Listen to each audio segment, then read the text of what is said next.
किसी स्त्री में स्त्री देखना, बहुत मुश्किल है किसी स्त्री में माँ, बहन और बेटी को देख पाना।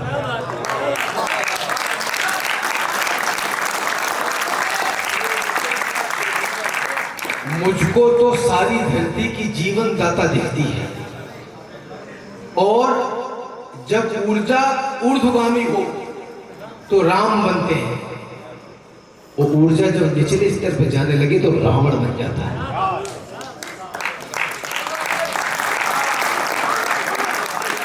जो पांडव विवश व्याधियों में फंसेंगे तो मोहन के मुख से पुनीता सुनेंगे, और खड़े तो रहेंगे कई लाख कौरव, मगर पार्थ ही सिर्फ गीता सुनेंगे। जिनकी आंखों का मर गया पानी, जो उन्नति के सपने भी बुन नहीं सकते, वो इस देश की मिट्टी पे जान क्या देंगे जो इस देश की बातें भी सुन नहीं सकते। मुझको तो सारी धरती की जीवन दाता दिखती है, और भारतीय संस्कार की शुद्ध सुजाता दिखती है। तुमको भारत की बेटी में कमसिन कलियां दिखती होंगी, मुझको भारत की बेटी में भारत माता दिखती है।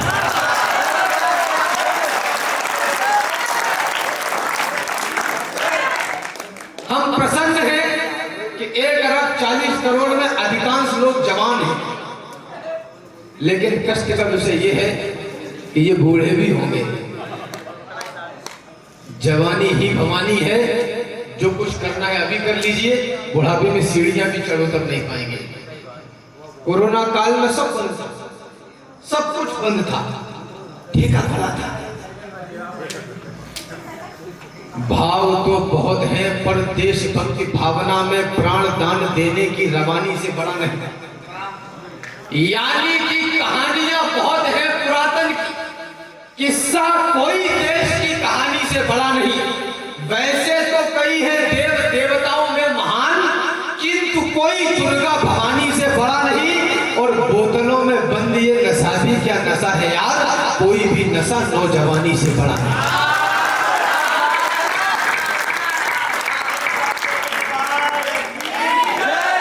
अगर जवानी में भी पीनी पड़ गई तो फिर तो तुम जवान हुए ही नहीं, बूढ़े ही रहना मुझे। निवेदन करना चाहता हूं, दहेज इस देश के लिए अभिशाप है, और ये उस दिन खत्म हो जाएगा जिस दिन पिता अपनी बेटी को अपनी प्रॉपर्टी में हिस्सा देना प्रारंभ कर देगा। हम दहेज नहीं देना चाहते, लेकिन हम हिस्सा भी नहीं देना चाहते, वो सिर्फ बेटों को देना चाहते हैं। अम्मो मीठी दद्दो मीठे तो सरगर्म हो जाए। निवेदन करना चाहता, मुझे पद्मावती के लिए आदेश किया गया 5 से 7 मिनट आप लोगों के बीच में। विश्व सुंदरियां वह नहीं होती जो अधरंगा बदल लेकर नेशनल टेलीविजन पर कैटवॉक किया करती है। विश्व सुंदरियां वह होती हैं जो अग्नि में जलकर बलिदान होना तो पसंद करती है, लेकिन दुश्मन को अपना नाखून दिखाना भी पसंद नहीं। ये मेरे देश का गौरव है और आपके कंधों पर है। इसलिए चाहता हूं, भूमिका सिंह जितनी की रावल रतन सिंह को छुड़ा के लाया गया है चित्तौड़, गोरा और बादल बलिदान हो गए हैं। आप सभी लोग इस पटकथा से परिचित हैं, आप सबको पता है कि कहानी क्या है। यहां से प्रारंभ कर रहा हूं कि रतन सिंह आजाद हुए तो खिलजी खिसियाया था, घर में ही मिली पराजय के कारण वह चिल्लाया था। मेवाड़ धरा के कुछ सैनिक पिंजरे को तोड़ गए थे और खिलजियों की आंखों को लज्जित छोड़ गए थे। गोरा बादल चचा भतीजे लाखों पर भारी थे, युद्ध कला के कर्तव्य उनके सचमुच तलवारी थे। बिना शीश के युद्ध लड़ा था, कथा अमर कर आए, जीत गई राजपूती और दुश्मन के मुंड झुकाए। तो उधर नगाड़े बजे, इधर दिल्ली में मातम छाया, और अहंकारी खिलजी खुद ही खुद में झल्लाया। बोला सेना से मुस्तंडो जाओ और मर जाना, अपने बेहूदे चेहरे मुझको अब नहीं दिखाना। दिल्ली जैसे बड़े दुर्ग की रक्षा ना कर पाई, चंद सैनिकों के हाथों घर में ही भूखी खाई। वो आजाद परिंदे से आए और उड़ा ले गए, तुम तलवार न खींच सके, वो राजा छोड़ा नहीं।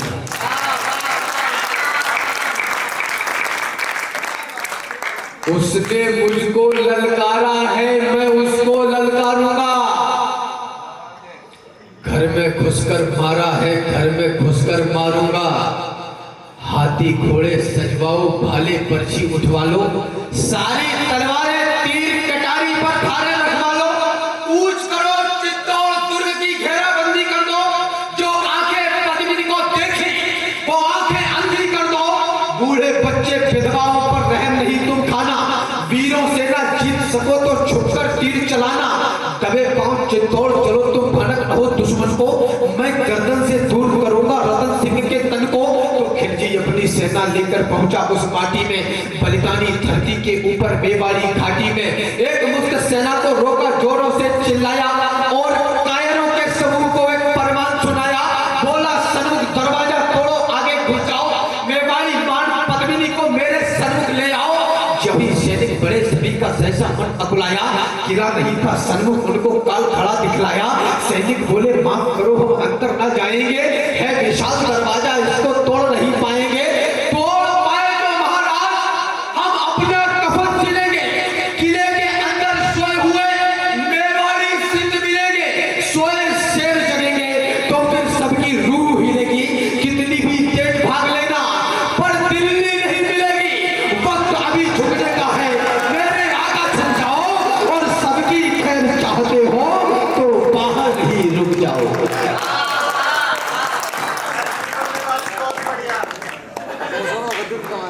सबकी खैर चाहते हो तो बाहर ही रुक जाओ और गर्व करिए इस पर। चित्तौड़ दुर्ग दुर्गों का राजा, अंबर सी ऊंचाई। हमें पढ़ाया गया 10वीं 11वीं 12वीं ग्रेजुएशन में मुगल इंफ्रास्ट्रक्चर। अरे चोटो, उनकी रेगिस्तान में झोपड़ी बनाने की हैसियत नहीं है, वो है बिल्डिंग बनाने। क्या नॉनसेंस बात है ये। चित्तौड़ दुर्ग दुर्गों का राजा, अंबर से ऊंचाई। पैदल घूमो तो उम्र गुजर जाए इतनी लंबाई से भी विशाल थी रावल की प्रभुताई। और प्रभुताई से बहुत कठिन थी पद्मिनी की ठकुराई। और ठकुराई के आगे खिलजी विवश दिखाई पड़ता। किला भेद लेने वाली वह नित्य नीतियां करता, किंतु किले की उस दृढ़ता का वाह वाह क्या कहना। 8 माह तक रेत छाटती रही खिलजिया से। इतिहास में एक प्रश्न चिन्ह खड़ा कर दिया कि साहब दाना पानी खत्म हो गया तो लड़ने के लिए आए। वाह महामूर्खों, बिना राजा की सेना, बिना नेतृत्व की सेना मेवाड़ से चलकर दिल्ली तक जाकर दुश्मन के जबड़े से अपने राजा को छुड़ाकर वापस ला सकती है। वह 8 महीने तक छाती पर दुश्मन बर्दाश्त नहीं करेगी। दूसरे दिन किले के बाहर निकलेगी, कलेजा चीर के हाथ में रख देगी। ऐसा नहीं कि सूर्य चमकना अपना छोड़ गए थे, ऐसा नहीं वो लड़ मरने का सपना तोड़ गए थे, ऐसा नहीं कि शेर मांग में चुपकर बैठ गए थे, ऐसा नहीं शत्रु के भय से चुपकर बैठ गए थे, ऐसा नहीं शत्रु सेना का पहरा सटा हुआ था, ऐसा नहीं कि ठकुराई का ठंडा रखा हुआ था, ऐसा नहीं कि राजपूताने में रणवीर नहीं थे, ऐसा नहीं कि रावल के तरकस में तीर नहीं थे, ऐसा नहीं कि उनकी तलवारों पर धार नहीं थी, ऐसा नहीं कि मेवाड़ी मिट्टी खुरदार नहीं थी। केवल एक यही भय था जो उनको रोक रहा था। मानवता का रक्त बहेगा ये डर टोक रहा था। पर्वत और युद्ध के किस्से और वैश्या का मुख, ये तीनों समुचित दूरी से ही देते सुंदर सुख। कथा युद्ध की सुनने में रमणीक लगा करती है, मगर समर्थन में शौणित की धार बहा करती है। बच्चे अनाथ होते हैं, बहुएं विधवा हो जाती हैं, तभी युद्ध की असली सूरत मित्र नजर आती है।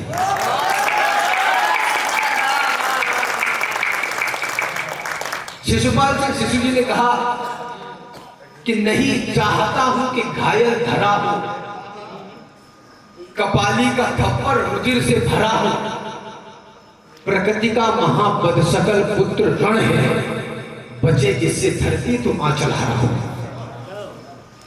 लेकिन बचे इससे धरती तो आंचल हरा हो। इतिहास के हरेक पन्ने में कथा सामर्थ्य की, ताकतवरों की दुनिया है, ये कायरों की नहीं। अगर मुझसे कोई बोले कि हिंदी साहित्य में भारतीय लिटरेचर में से क्या बाहर निकालना है, तो मैं निराशावाद को बाहर निकाल दूंगा।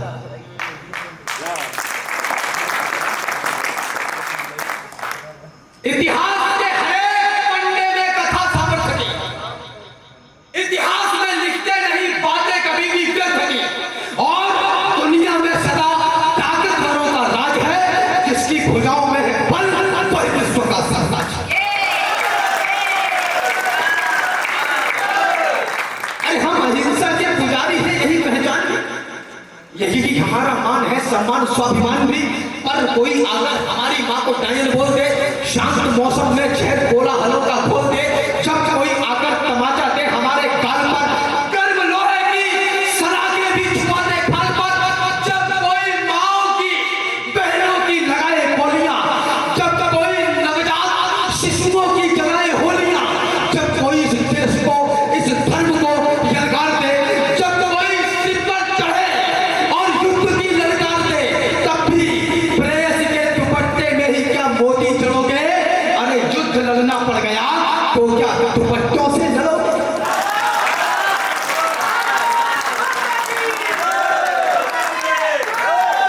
हमारी भूमि से हमको भगाया जा रहा था। ये कहा जाता है, विश्वविद्यालय बोलते हैं 1857 से पहले की लड़ाइयां सामंतवादियों की लड़ाइयां थी। मूर्खों, अगर 1857 से पहले की तमाम लड़ाइयां सामंतवादियों की लड़ाइयां थी, तो क्या धर्म उसका हिस्सा नहीं था? माफ करिए, धर्म ही उसका हिस्सा था। निवेदन करना चाहता था, हमारी भूमि से हमको भगाया जा रहा था, हमारे मान को नंगा नचाया जा रहा था, हमारे घर मसालों से जलाए जा रहे थे। अगर भारतवासियों को इसका भान नहीं है तो ये कष्ट का विषय है। हमारी भूमि से हमको भगाया जा रहा था, हमारे मान को नंगा नचाया जा रहा था, हमारे घर मसालों से जलाए जा रहे थे, नंगी देह पर भाले चलाए जा रहे थे, हाथियों से हमें कुचला मिटाया जा रहा था, हमें कायर, बहुत कायर बताया जा रहा था। अरे उस काल में अड़ते नहीं तो क्या करते? कोई बतलाए, हम लड़ते नहीं तो क्या?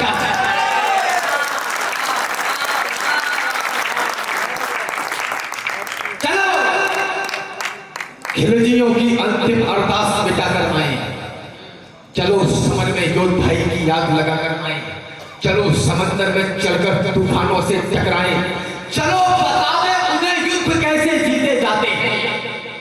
7 लाख से कुछ हजार किस दम पर टकराते हैं। बहुत अच्छा, वाह।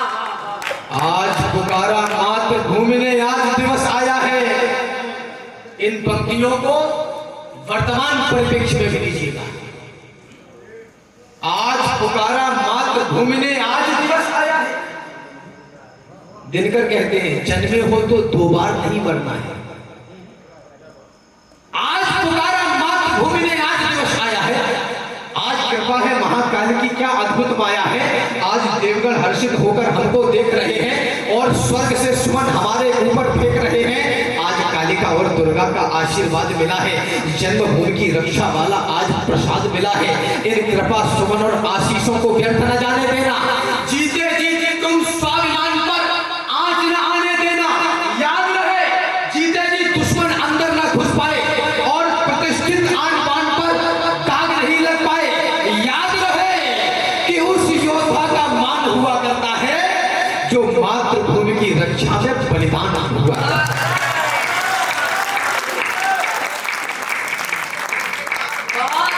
पहले कफन बांध लो सिर पर, फिर भगवा बंधवाओ। इस जीवन की महाकाल को अंतिम भेंट चढ़ाओ। अंतिम बार नमन कर लेना वीरों इस माटी को, अंतिम बार नमन करना बलिदानी परिपाटी को, अंतिम बार भवानी के चरणों में भार झुका दो, अंतिम बार सभी रिश्तेदारों को गले लगा लो, अंतिम बार करो दर्शन चित्तौड़ दुर्ग नामी का, अंतिम बार करो आवाहन एक लिंग स्वामी का, अंतिम बार एक दूजे को दे दो आज बधाई, अंतिम बार अंत तक लड़नी होगी तुम्हें लड़ाई।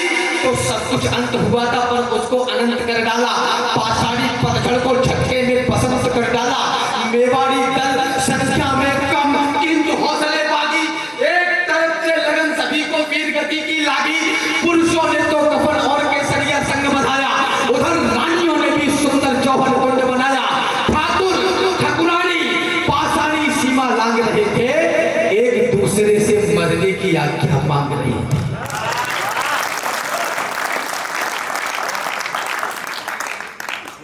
मातृभूमि है माई तो माई के लिए लड़ेंगे।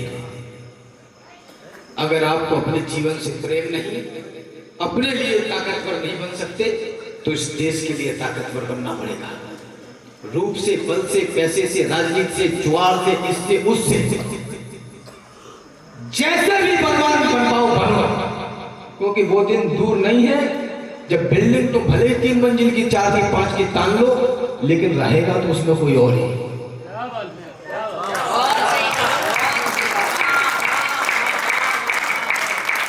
एक बात और कही जाती है, मैं किसी विचार का विरोध नहीं करता, लेकिन परिस्थिति जनक बात कह रहा है। ये कहा जाता है कि जिसकी मस्ती जिंदा है उसकी हस्ती जिंदा है। आदरणीयों चंद्रशेखर आजाद, महाराणा प्रताप, छत्रपति शिवाजी और इन जैसे तमाम योद्धा क्रांतिकारियों ने अगर हस्ती और मस्ती को जिंदा रखा होता तो किसी न किसी अंग्रेज की टॉयलेट साफ कर रहे होते। जिम्मेदारी तो लेनी पड़ेगी। मातृभूमि है माई तो माई के लिए लड़ेंगे, जिसमें खेले हैं उस अंगनाई के लिए लड़ेंगे, सत्य सनातनता की ऊंचाई के लिए लड़ेंगे, अटल राष्ट्र भारत की प्रभुताई के लिए लड़ेंगे। अरे किसी और के लिए नहीं, भाई के लिए लड़ेंगे, जग में भरतवंश की ऊंचाई के लिए लड़ेंगे। कल का सूरज चढ़ते ही आरंभ कीजिए राजन, जो तय किया है वो कल से प्रारंभ कर दीजिए। नफा नुकसान, घाटा फायदा, हानि लाभ देखना बंद करिए, एक्शन लेना प्रारंभ करना पड़ेगा। कल का सूरज चढ़ते ही आरंभ कीजिए राजन, एक लिंग की शपथ, युद्ध प्रारंभ कीजिए राजन। कल का सूरज देखेगा इन दिल वालों का जलवा, लाखों से लड़ने वाले मां के लालों का जलवा। कल का सूरज अंत दिवस, कल का रण उत्सव होगा, तलवारें नंगी नाचेंगी, भीषण उत्सव होगा। कल यदि काल स्वयं आया तो उससे ताल भरेंगे, इस माटी के लाल रंग को गाढ़ा लाल करेंगे। अंतिम 4 से बनते रखिए, अपना स्थान ले रहा हूं। प्रणाम करिए उस भगवती को जिसने स्वाभिमान की रक्षा के लिए भारतवर्ष को इतना सुनहरा इतिहास और गरिमा गौरव देके गई जो विश्व में और किसी के पास ये किस्मत है। चली कुंड की ओर कंचनी काया को दमकाने। पहले भी राजनीतिक समझौते हुए थे, उससे पहले एक छोटी सी हाथ थी, कोई बहुत बड़ी बात नहीं थी। चली कुंड की ओर कंचनी काया को दमकाने, गोहिल वंश के शुद्ध हुए सूरज को अमर बनाने। चली कटारी आज बड़ी तलवारों से टकराने, खिलती बिलती क्या पूरी दुनिया के होश उड़ाने। चली आज अंतिम पथ को दर्शन का धाम बनाने, चली मातृभूमि को प्राणों की माला पहनाने। चली चला चित्तौड़, चला मेवाड़, चली जब सतियां, हे अग्निदेव स्वीकार करो 16,000 आहुतियां। तो अब तक रण में राजपुतानी खेल आपने देखा, लेकिन नहीं भुलाया जा सकता जौहर का लेखा, नहीं भुलाया जा सकता बलिदानी ज्वालाओं को, नहीं भुलाया जा सकता 16,000 माओं को, नहीं भुलाई जा सकती कन्याओं की अटखेली, नहीं भुलाई जा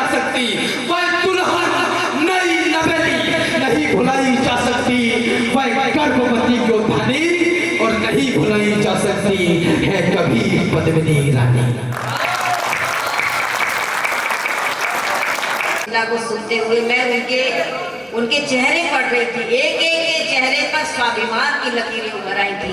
एक बार पूरा सदन जोरदार तालियां बजाए अपने इस बेटे के लिए, इन्हें आगे भी इसी तरह की रचनाएं लिखता रहे।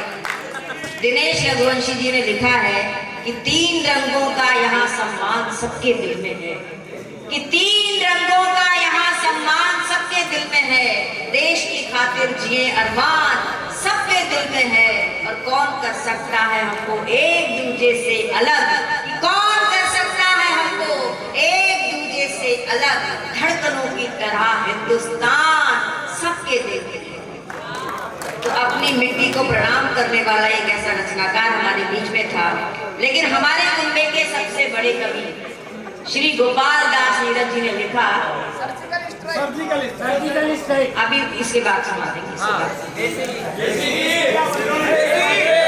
नीरज जी ने लिखा, हाँ देसी वाले बाद में आते हैं, ऐसे नहीं कि सबसे बड़े कवि को पहले बुला लिया था, अभी एक क्रम के साथ चल रहा है। नीरज जी ने लिखा कि गीत जब मर जाएंगे तो क्या यहाँ रह जाएगा, कि गीत जब मर जाएंगे तो क्या यहाँ रह जाएगा। एक सिसकता आंसुओं का कारवां रह जाएगा, और प्यार की धरती अगर बंदूक से बांटी गई, एक मुर्दा शहर अपने दरमियान रह जाएगा। तो इस मुर्दा शहर को जीवंत बनाने के लिए आपके बीच के ही रचनाकार, जिन्हें पहले दौर में बहुत कम समय मिला था और जिन्होंने बहुत ही अच्छी रचना प्रस्तुत की थी, ऐसे सिद्धार्थ कुमार जो कोटपुतली के हैं, उन्हें मैं आमंत्रित करती हूँ कि पहले दौर में इन्हें जो कम समय मैं उसके ऊपर कुछ प्यार के छींटे देता चलता हूँ। और आप सबका प्रतिनिधित्व करते हुए मैं इन सब कवियों की कहना चाहता हूँ, मिर्जा गालिब को याद करते हुए, कि आप आए घर पे हमारे खुदा की कुदरत है, कभी हम आपको कभी अपने घर को देखते हैं। मैं 4 पंक्तियों से अपनी बात की शुरुआत करता हूँ, आपका ध्यान चाहता हूँ कि आज की शाम का तो मजा लीजिए, हाथ पर हाथ को तो सजा दीजिए, गीत गजले सुनाऊंगा मैं आपको, जोर से तालियां तो बजा दीजिए, जोर से तालियां तो बजा दीजिए। और हर घड़ी हर पहर और हर शाम ने मुझको रुसवा किया तेरे इल्जाम ने, कहने पाया मगर मैंने चाहा तुझे, जैसे राधा को चाहा था घनश्याम ने, जैसे राधा को चाहा था घनश्याम ने। और मैं आपको सुनाता हूँ कि हो सबब तो भी ईमान मत मारिए, आपसी प्रेम सम्मान मत मारिए, ये सियासत भला कब है किसकी रही, अपने अंदर का इंसान मत मारिए, अपने अंदर का इंसान मत मारिए। और कोई उम्मीद का फल मिले न मिले, कोई उम्मीद का फल मिले न मिले, ये खुशी फिर मुकम्मल मिले न मिले। एक पल जो मिला उसको जी भर जियो, जिंदगी आज है कल मिले न मिले, जिंदगी आज है कल मिले मिले। और एक गीत में उन तमाम अमर हुतात्माओं के नाम सुनाता हूँ जिनकी वजह से आज हम यहाँ महफूज हैं कि हम कौन थे और क्या हो गए और क्या होंगे अभी। मैथिली शरण गुप्त ने लिखा कि हम कौन थे और क्या हो गए और क्या होंगे अभी। आओ विचारे बैठकर ये समस्याएं सभी। झील पर पानी बरसता है हमारे देश में, पानी महंगा खून सस्ता है हमारे देश में। भ्रष्ट अफसरों, गद्दार नेताओं और जालिमों को छोड़कर भला कौन हंसता है हमारे देश में। वतन की जो हालत बताने लगेंगे तो पत्थर भी आंसू बहाने लगेंगे।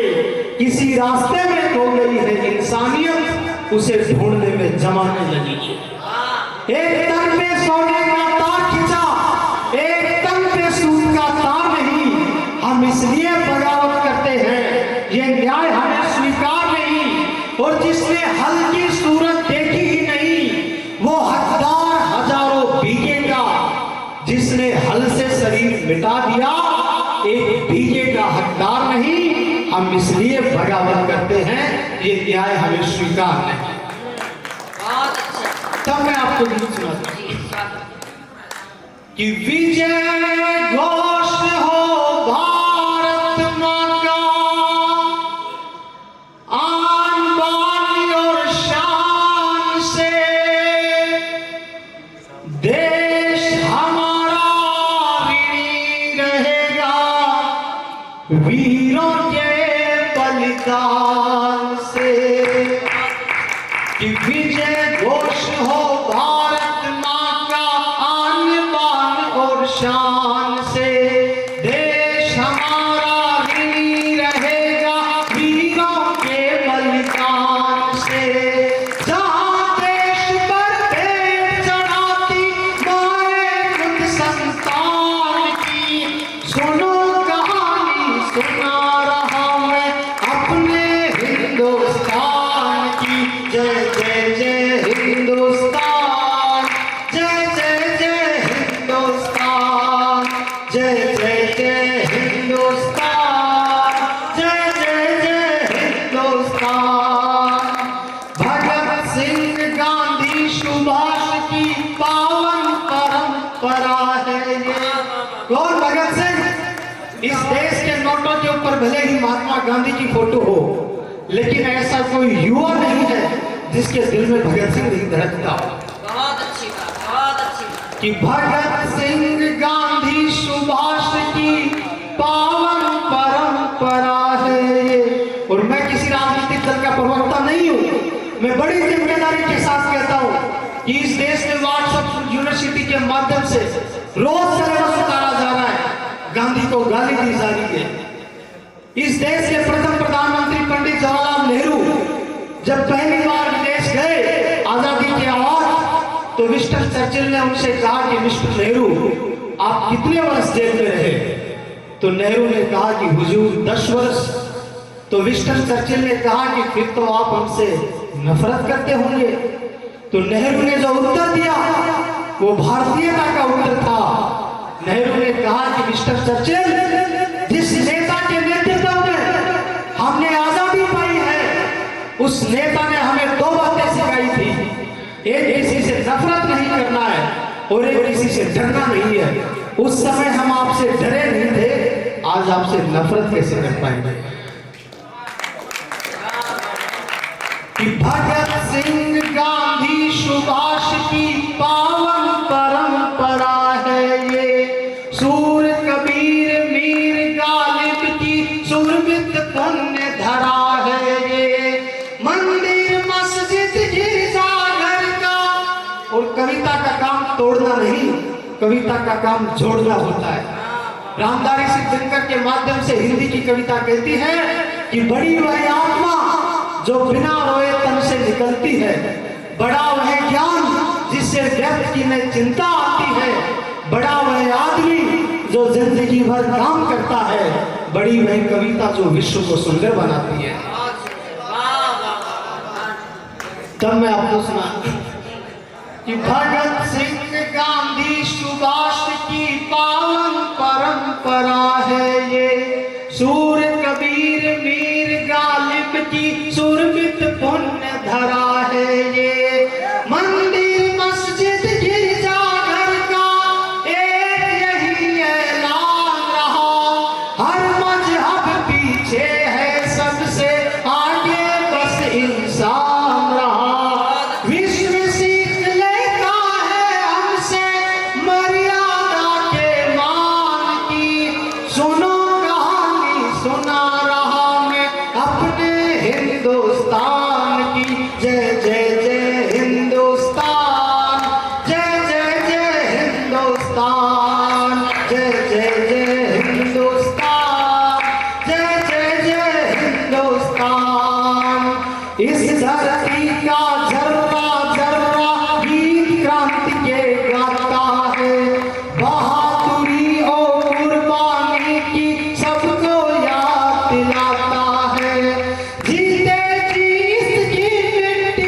सुनो कहानी सुना रहा मैं अपने हिंदुस्तान की। जय जय जय हिंदुस्तान, जय जय जय हिंदुस्तान, जय जय जय हिंदुस्तान, जय जय जय हिंदुस्तान। भारत माता की। और जाते जाते सिर्फ 4 पंक्तियां पढ़ना चाहता हूँ। सुरेंद्र दुबे जी ने और अंतर्राष्ट्रीय संचालिका कीर्ति काले ने जो काव्य का ये दीपक जलाया है, मैं दुआ करता हूँ कि ये दीपक जलता रहे आप सब लोगों की बदौलत, कि जगमगाता रहे काव्य का ये दिया, आपके प्यार का जाम मैंने पिया, कि जगमगाता रहे काव्य का ये दिया, आपके प्यार का जाम मैंने पिया। कर्ज ऐसा चढ़ा भूल सकता नहीं, आपका शुक्रिया, आपका शुक्रिया, आपका शुक्रिया, आपका शुक्रिया। साउंड बढ़िया है, ताकत सर्किट ये हो गई क्या? साउंड बढ़िया है,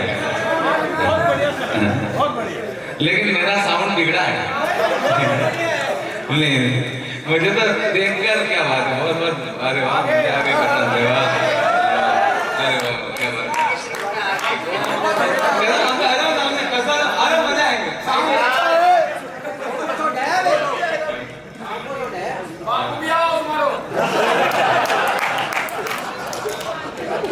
देखिए क्या होता है, नजरें जब मिलती है आमने सामने तो कोई मजा ही कुछ और होता है। जब आज के कहना कुछ आता है और बाद में समझ में नहीं आता तो दीदी लफड़ा पड़ जाता है।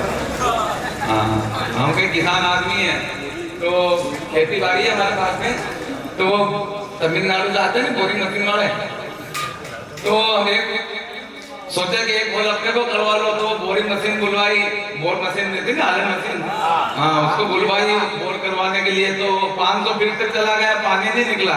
तो भैया से बोला मैं कि 2000 रुपए की राड़ है, बंद करवा दे मशीन, बंद करवा दे। तो भैया हिंदी में जाकर उसको बोले मद्रास से आदमी को कि हम आसाद कह रहे मशीन बंद कर दो। तो उनके मुंह की तरफ देखा, बोले मारता कह रहे मशीन बंद कर दो। अब उसको हिंदी समझ में नहीं आया तो मुंह की तरफ देखे, वो मद्रासी आदमी, उसको समझ में नहीं आया तो कहने लगा बड़े वाले भैया से, नाने के पोंडे नाने के पोंडो। तो भैया भी नहीं मिलाए तो हाँ नाने के पोंडो। तो चीजें जब सामने सामने होती तो उसका आनंद ही कुछ और होता है। आइए आनंद करते हैं, मस्ती करते हैं, हंसते रहिए, है ना, हंसते रहिए, मुस्कुराते रहिए, क्योंकि हंसता हुआ चेहरा है छोटू, हंसता हुआ चेहरा जब पिता को अच्छा लगता है और जब पिता हंसता है तो उस परम पिता को अच्छा लगता है, परम पिता को अच्छा लगता है। हंसते रहिए, मुस्कुराते रहिए, हंसने के लिए कि जाने की जरूरत नहीं है, भगवान ने दांत दिए, हंसने के लिए नहीं जाने की जरूरत थोड़ी। दरवाजा बंद कर दो, रूम के अंदर बैठ जाओ, बोल दे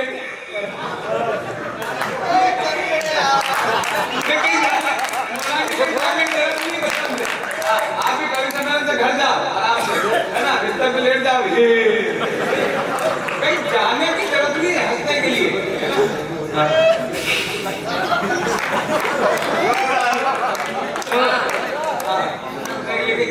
दीदी हंसी अपने अंदर गिरनी पड़िए और कुल मिला के मामला ये हंसते रहिए, मुस्कुराते रहिए, लेकिन गलत जगह मत हंसिए।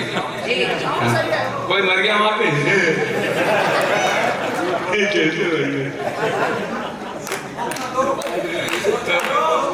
टेंशन मत लीजिए आप। राम ने कहा कि कुछ टेंशन वाली बात नहीं है, अब हिंदुस्तान इतना मजबूत हो गया, वो कहता है कि पूरा कश्मीर लेंगे, पूरा कश्मीर लेंगे, क्या पूरा कश्मीर दे देंगे क्या?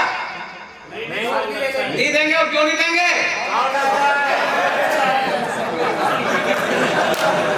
सपना नहीं, गोरा करके दीदी आप इसलिए ले जाएंगे, पत्रकार बंधु यहाँ पर बैठे छुप छाप देना, हम गोरा कश्मीर इसलिए नहीं देंगे, नहीं साउंड अच्छा है,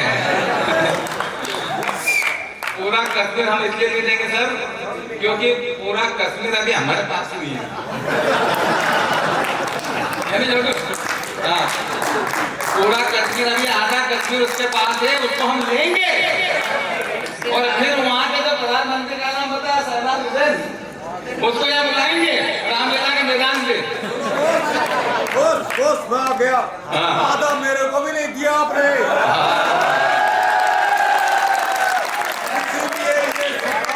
पीछे है घटा है मस्त समा है,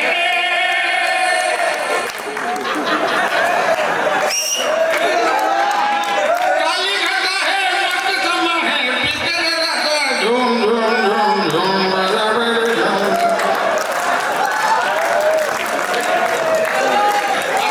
अब दे दिया आप दे दिया आपको। मैं कह रहा था कि पूरा कश्मीर नहीं देंगे, पूरा कश्मीर देंगे, आधा कश्मीर उससे लेंगे अभी जो पाक अधिकृत है, और फिर यहाँ रामलीला के मैदान पे प्रधानमंत्री को बुलाएंगे और मिश्रा जी से भी कहलवाएंगे कि अब तेरे को कश्मीर में देंगे। पाकिस्तान की स्थिति दीदी इतनी बड़ी नहीं है, पति अपनी पत्नी से घर जाकर कहता करे, ओ पानी गर्म कर दे, पत्नी चुपचाप, पति चिल्लाएगा तो पानी गर्म करती नहीं, पति फिर चिल्लाएगा तो पानी गर्म करती नहीं, पत्नी को गुस्सा आएगा नहीं तो तुम क्या कर लोगे, पति बोला कोई नहीं ठंडे से नहा लूंगा। जिस दिन 145 करोड़ भारतीय का आवाज में वंदे मातरम बोल देंगे, पाकिस्तान की स्थिति भी यही होगी, पूरे सदन की ताली यहाँ बजनी चाहिए। माना कि हम गौतम गांधी के देश के तुझे सत्य अहिंसा की तस्वीर देंगे, तू मांगेगा तो सिंधु का नील देंगे, तू हाथ बढ़ा अपने हम पूरा शरीर देंगे। बहुत अद्भुत कवि सम्मेलन को आपने कवि सम्मेलन बनाया, कभी कोई छोटा बड़ा नहीं होता है, लेकिन सुनने वाले जब बड़े लोग मिल जाते हैं तो छोटा कवि भी बड़ा हो जाता है। आपने कवि सम्मेलन को अद्भुत किया है, अभी लगातार देखिए मार्च अप्रैल मई ये लगातार प्रोग्राम, फरवरी से लगातार प्रोग्राम चल रहे, इसी महीने 15 प्रोग्राम हो गए, लेकिन इन 50 प्रोग्रामों के अंदर जो यहाँ पर प्रोग्राम जो कवि सम्मेलन यहाँ पर हुआ, आज तक ऐसा कभी नहीं। उन श्रोताओं के बीच में मैं एक अपेक्षा और रखता हूँ, मैं पंक्तियां छोड़ दूंगा, अगर देशभक्तों के बीच में पंक्तियां छोड़ रहा हूँ, उन पंक्तियों को पूरा कर देना। माना कि हम गौतम गांधी के देश के, चिल्लाना, ललकार देना, धार देना, आपकी आवाज पहुंचे छोटू माता, पंक्तियां छोड़ रहा हूँ। माना कि हम गौतम गांधी के देश के, तुझे सत्य अहिंसा की तस्वीर देंगे, तू मांगेगा तो सिंधु का नीर देंगे, तो हाथ बढ़ा अपना हम पूरा शरीर देंगे, हमने दिया है दुनिया को सम्मान एक बार फिर देंगे, मगर कश्मीर की बात मत करना, टांग पे टांग धर के। बहुत बहुत धन्यवाद।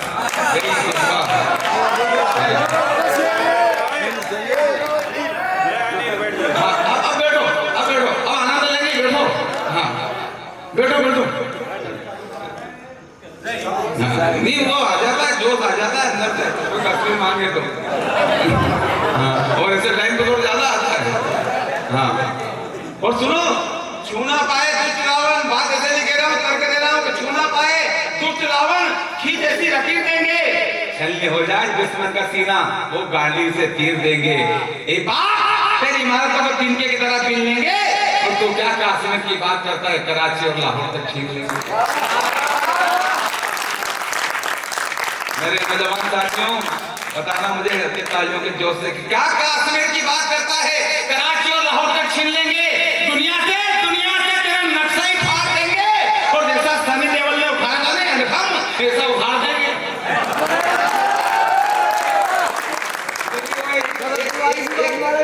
एक जड़ गया था सकीना के लिए, एल्बम उखाड़ के आ गया, पहले तो 25 करोड़ बांटने जाएंगे या उठा के जाएंगे, सारे के सारे तो मालूम क्या क्या उखाड़ के लाएंगे, जो आता है कि छोटू के हाथ में जो आ जाए उखाड़ लाएगा।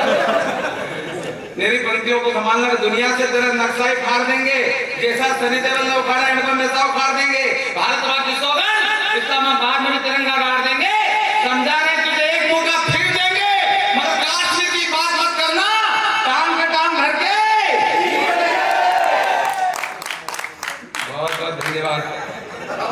4 पंक्तियों की लाज रख दी आपने, कहा कि टांग को टांग धर के चीर देंगे। मुझे लगा कि बिल्कुल हिंदुस्तान के अंदर वो हमने कहा ना कि युवाओं के अंदर जोश होना चाहिए, तो वास्तव में वो जोश है। वरना दीदी ये कविता रात के 1:30 बजे मैंने लिखी और पत्नी से कहा कि देशभक्ति की कविता सुनो, बोले सुना, काश्मीर की बात मत करना, टांग के टांग धर के चीर देंगे। तो मेरी पत्नी बोली कि टांग में टांग धर के चीर तो दोगे, लेकिन रखोगे कौन सी?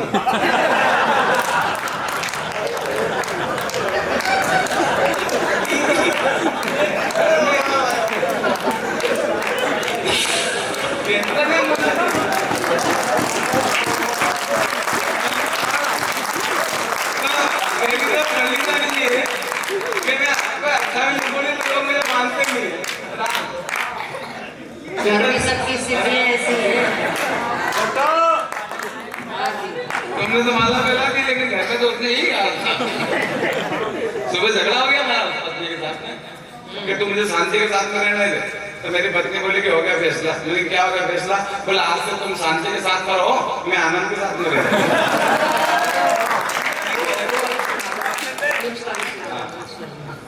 तो मेरी तो कंडीशन ऐसी नहीं कि लोग मुझे मानते हैं मैं कवि हूँ। कुछ लोग तुम्हें देख कर मालूम कैसा समझते हैं आदरणीय मिश्रा जी, कुछ लोग मुझे देखकर ऐसा समझते हैं कि कोई गेलिया समझता है।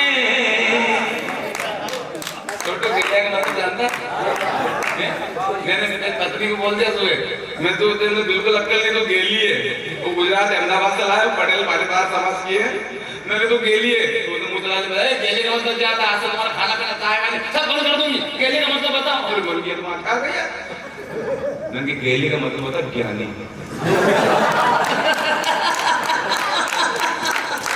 सुशील बुद्धिजीवी।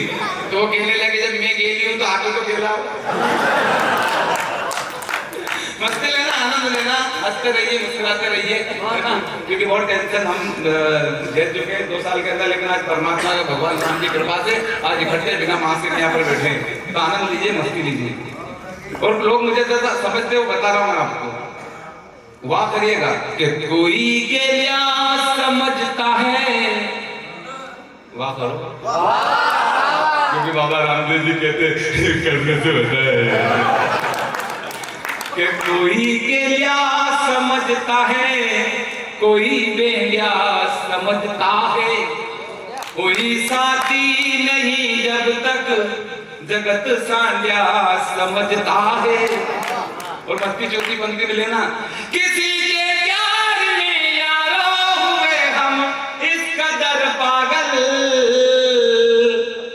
कटाई मूछ हमने तो जगत रांडिया।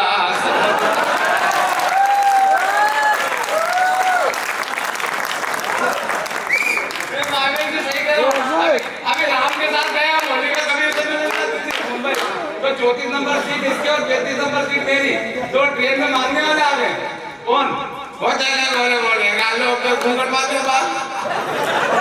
राम के पास में गए, होली की बख्शी दे दो, 100 का नोट निकाल के उनको दे दिया। अगले कदम चले गए, इनको गुस्सा आया, बिल्कुल समझ के रखा है मेरे से अकेले से पैसे लिए, धीरे देसी से पैसे नहीं लिए। तो सारे के सारे केरला के सामान धीरे देसी से पैसे नहीं ले सकते। अरे अपन क्यों नहीं ले सकते? किताब नहीं ले सकते। अरे अपन क्यों नहीं ले सकते? किताब इसलिए नहीं ले सकते क्योंकि हमारे स्टाफ का आदमी है।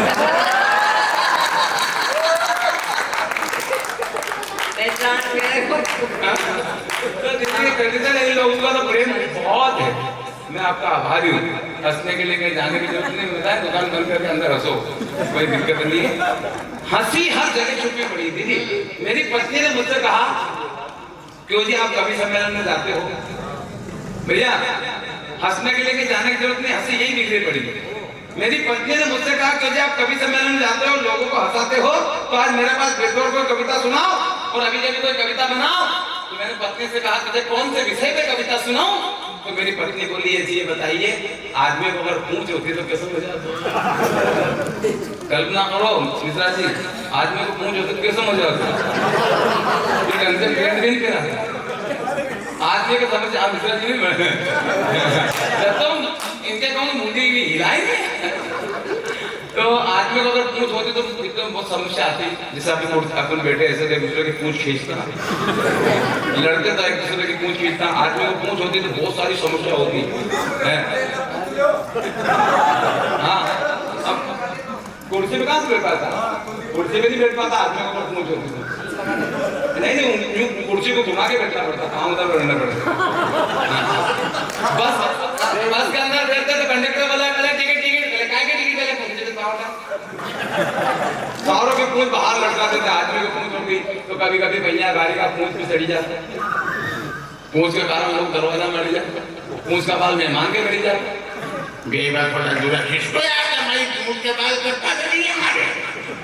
अच्छा बरगाम जाता तो लोग पूंछ पे तेल लगा, गंगाराम में थोड़ा पूंछ पे तेल लगा जो है, पिछली बार तो आपके पीठ से घास लड़की बदबू आया करती है। आदमी को पूछ होती, यही प्रश्न भरे दरबार में राम जी से पूछे लक्ष्मण जी ने। लक्ष्मण जी ने कहा कि भैया मुझे बताइए कि आदमी को पूछ होती तो क्या होता। पूरा दरबार हंसने लगा, ठहाके लगाने लगा। राम जी की आंखों में आंसू आए। जैसे राम जी की आंखों में आंसू आए, लक्ष्मण जी ने क्षमा मांगी कि भैया मैंने कोई गलत प्रश्न पूछा आपसे, आदमी को पूछ होती तो क्या होता। राम जी ने कहा कि लक्ष्मण तुमने कोई गलत प्रश्न नहीं पूछा। लक्ष्मण मैं नहीं जानता कि आदमी को पूछ होती तो क्या वाक्य होता। लक्ष्मण मैं नहीं जानता कि आदमी को पूछ होती तो क्या होता। और लक्ष्मण मैं तो बस इतना जानता हूँ कि ये पूछ वाला अगर नहीं होता तो हमारा क्या होता, हमारा क्या होता।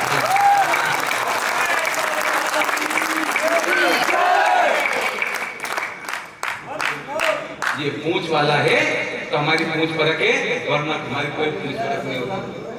लेकिन ये पत्नी को कैसे समझो, अब पत्नी तो पत्नी है। उसने कहा कि आदमी को अगर पूंछ होती क्या होता, नहीं सुन, आदमी को अगर पूंछ होती तो फिल्मों के नाम होते, हम पूंछ दे चुके सर, हम आपकी पूंछ पे रहते हैं, तेरी पूछड़ी की कसम, पूंछ वाले दुल्हने ले जाएंगे। आदमी को अगर पूंछ होती तो फिल्मों में गाने कैसे होते, आदमी को पूंछ होती तो फिल्मों में गाने होते। तू जब जब पूछड़ी हिलाए मैं डोरियां नदिया किनारे, गाने होते। पूछड़ी वाले पूछड़ी हिला, ये गाने होते फिल्मों में। हाँ भैया बैठ जाओ, प्लीज बैठो, हाँ प्लीज बिठा दो, डिस्टर्ब हो रहा है आपकी वजह से। अगर आपको पूछ होती तो फिर पूछ खींचे बिठा देते हो। हाँ ये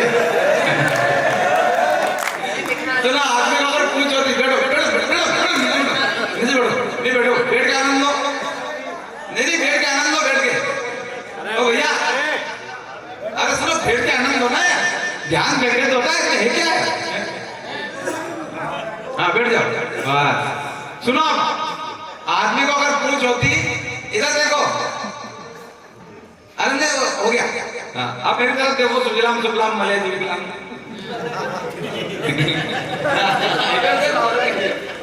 हाँ दादा अब बैठ गए। सुनो, आदमी को अगर पूछ होती तो फिल्मों में गाने ऐसे होते, जैसे बाजीराव मस्तानी में, बाजीराव मस्तानी में गाना होता, देखी जो पूछ तेरी मैं दीवानी हो गई, मशहूर तेरी पूछ की कहानी हो गई, देखी जो पूछ तेरी मैं दीवानी। अच्छा बहन क्या करती, भाई की पूछ पर राखी बांध देती, भाई की पूछ पर राखी बांध देते, बहन गीत गाती, भैया मोरे पुछड़ी को कभी नहीं कटाना, भैया मोरे। आदमी को अगर पूछ होती तो फिल्मों के गाने होते। मेरी चाह यही, मेरी राह यही, तुम्हें अपनी कहानी सुनाया करूं, मेरे रोने से जो सबको आए हंसी, तो रो रो के सबको हंसाया करो, रो रो के सबको हंसाया। आदमी को अगर पूछ होती तो फिल्मों के डायलॉग कैसे होते। मान लीजिए तिरंगा फिल्म में राजकुमार नाना पाटेकर साहब, राजकुमार साहब, गेंदा स्वामी ये कमाल तो बड़ा खतरनाक है, तुम्हारा बाप है, पूछ मिलने से पहले ही पूछ काट देता है, और रहा सवाल हमारा तो जानी ना तलवार की धार से ना गोलियों की बौछार से, बंदा डरता है तो केवल पूछड़ी की मार से। नाना पाटेकर साहब, सर आपको अपनी पूछ का राज नहीं बताना था।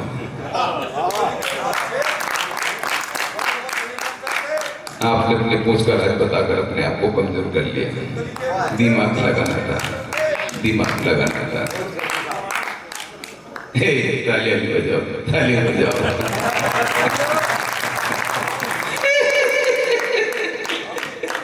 आ गई मेरी पूछ का तमाशा देखने के लिए। अब ऐसे मैं पूछ खिलाऊंगा, आप देखोगे चर्चा करते घर चल जाओगे, खाना खाओगे, सो जाओगे। कुछ फर्क पड़ने वाला नहीं तुम लोगों को पूछ खिलाने की आदत पड़ी तुम लोगों की। पहले राजा महाराजा के सामने, फिर अंग्रेजों के सामने, चंदे और गुंडों के सामने खिलाओ खिलाओ। ये पिछले का देख जो हमारी पूछ को तोड़ने का ख्वाब देख रहा है, ये वो ख्वाब देख सकता है जो मुझे मालूम है किसी को किसी की पूछ के लिए हमदर्दी नहीं है। सारे दूसरे की पूछ किससे? ये हिंदू की पूछ है, मुसलमान की पूछ है, सिख की पूछ, ईसाई की पूछ। खींचो एक पूछ को तोड़ना आसान है, लेकिन पूछ के भाड़े को तोड़ना कठिन है। मैंने पढ़ा था स्कूल में तीसरी में। क्यों समझा रहा हूं तुम लोगों को? मेरे दिमाग में भूसा भरा है। ये पूछ वाली बाई काट के लाना चाहती थी। कौन समझा? मैं समझा। अच्छा आदमी को बस पूछ होती। कमर राजस्थान की महिलाएं शादी ब्याह में गीत किससे गाती? मस्ती के साथ में, आनंद के साथ में कवि सम्मेलन का विराम लेंगे आदरणीय दीदी के काव्य पाठ के बाद में। आदमी को अगर पूछ होती तो हमारे राजस्थान की महिलाएं गीत ऐसे गाती शादी ब्याह में।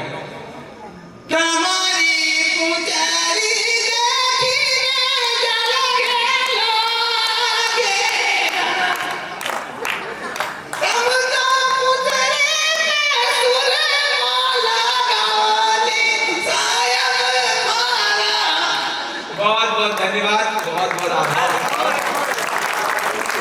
आइए कवि सम्मेलन को सुचाई पर है। कवि सम्मेलन का विराम, कवि सम्मेलन का समापन हम भाई भैया 5 मिनट दादा 5 मिनट हाँ सदी को स्टाइल भी करवाएंगे। हाँ तो आइए हम ये सौभाग्य की बात है क्योंकि कविता सुनने का हमें योग मिलता है। हम भी बहुत लालायित होते हैं उनकी कविता सुनने के लिए। तो आइए एक बार जोरदार तालियों के साथ कीर्ति काले दीदी को आवाज दे आप। एक बार जोरदार तालियां आपकी।